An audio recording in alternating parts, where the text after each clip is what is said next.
Good evening, everyone. Tonight I have something truly special, and I believe something that will be pretty amazing for me to try and do my best to describe to you. For this review, I have the one and only Westvleteren 12. I have never had the pleasure of trying this particular Trappist ale, and I cannot wait to taste it. I've been pretty excited since I got these. I had a friend actually send me a few from the inn that is directly across from the Abbey. I believe it's even owned and run by the Abbey. It is in Divrid.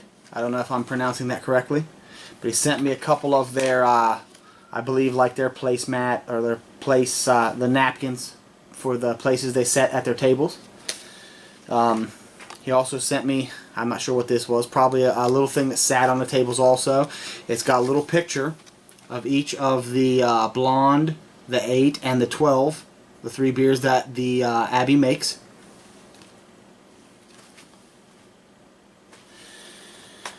Very cool bottle. I think it may be the same bottle that that Westmalle uses. It appears to be. I'm not positive, but let's go ahead and get a little bit into the Abbey. First, let's give you its ratings. On Beer Advocate, it is rated a 100 overall and a 100 for style. On Rate Beer, it is rated 100 by the normal people's ratings, and then 93 by the Bros, which is world class. It comes in at 10.2% ABV. Let's see. The Westvleteren brewery was founded in 1838 at the St. Sixtus Abbey by Trappist monks. The monks traveled from the French Catsburg Monastery in 1831, and upon founding the New Sixtus Abbey, they started brewing 7 years later. The brewery's hold on. I have it written down here and I don't want to forget something. The brewery continued through World War I and II. However, it was the only Trappist brewery to retain the copper fermentation vessels, as they were the Germans had salvaged all the other Trappist breweries' fermentation vessels to aid in their war effort. The reason for this being that primarily due to the fact that the Abbey was never occupied by Germans, and it instead was caring for wounded Allied troops. Let's see. The brewery first sold beer to the public in 1931, and in 1946, the St. Bernardus Brewing in nearby Wattau, I hope I said that correctly, was granted permission to brew under the name under the name of the Sixtus Abbey. That ended in 1992, and St. Bernardus went on to make their own beers, which I think a lot of people think they're exactly the same, and I have not tried it, so I can't say for sure. But from everything I've read in all the reviews, I think they have their own style and their own flavor profile. A lot of similarities, but very much their own thing. I'm very, very, very, very, very, very excited to go ahead and get a pour on this one and see what it looks like. So let's get into that. By many people, many review sites, this is considered the #1 beer in the world. Definitely one of the rarest and hard to find beers, and it is for sure rated the #1 quad from every list I've ever seen. It's a pretty cool cap. Alright, let's get a pour and see what it looks like.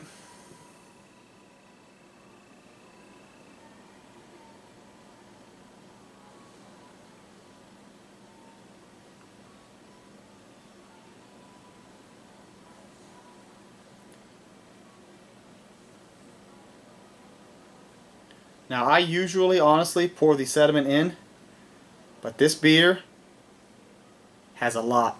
So, I don't think I'm going to this time. It is definitely unfiltered.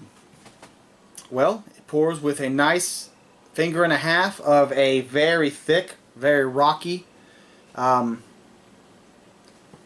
creamy tan head. Lots and lots and lots of little bubbles streaming up. Head retention should probably be pretty good in this one. That is super, super carbonated. It is a nice, cloudy, mahogany color. Let's get a nose and see what it smells like.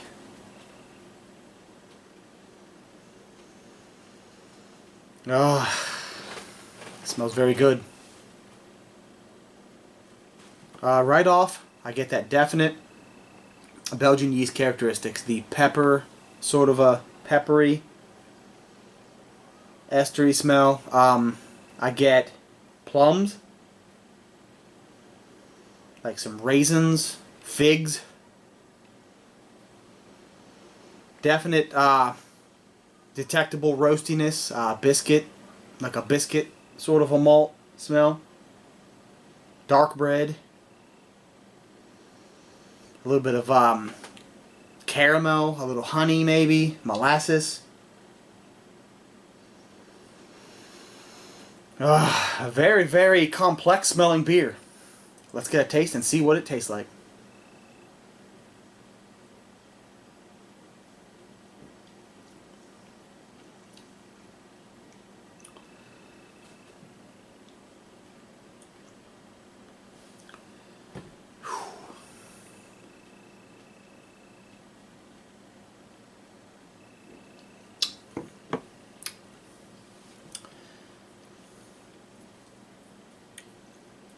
Wow, sorry guys. That is probably the best beer I've ever tasted.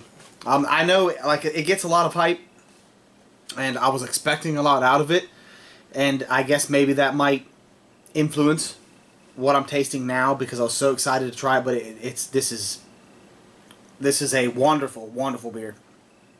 Right off the bat, all those delicious yeast characteristics that you want.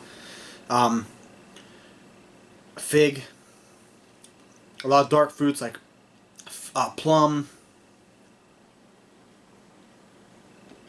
a sort of rummy kind of a raisin, maybe. The alcohol is detectable, but definitely not overpowering in any way. It hides it very, very well. Very, very thick, heavy mouthfeel.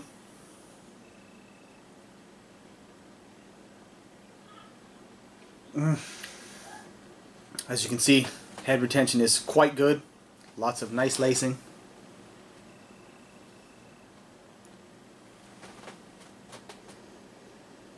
The carbonation is just perfect. The mouthfeel is perfect. Very, very thick, very creamy. Excuse me.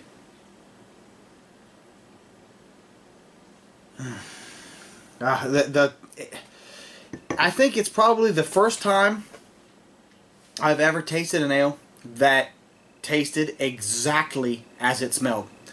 I mean, some things always come through.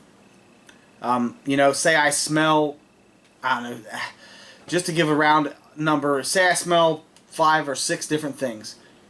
In this, I taste all 5 or 6 of those things. Like, it's just exactly what you smell is what you get. I mean, it tastes just like that. It converts to taste very well.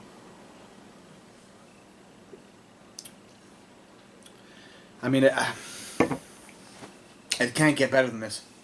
I don't think. I mean, I do not foresee it ever getting better than this. I guess in a way that's kind of disappointing, but I guess it just means I'm going to have to get more. I do have one more. I'm going to cellar that. I'm going to try my best to cellar it as long as possible. And I believe if I can make it at least a year, I will revisit it and do another review and tell you if I think it changed any, if it got better or worse. Guys, if you can get at this, I know it's hard to find, and it's pretty expensive when you do find it, but get it. You will not be disappointed. This thing is, Westvleteren is a legend for a reason.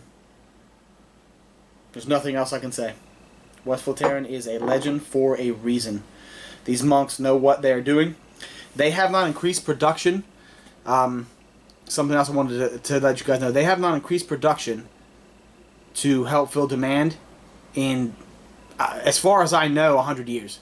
They make only what it takes for them to keep being monks. I think they were quoted as saying, they are not brewers, they are monks. They only brew so that they can afford to continue being monks. Guys, I've been Brewmaster. This has been Westvleteren 12. Cheers. Have a wonderful night. 10 out of 10, by the way. Definitely a 100 rating from me. Good night, guys.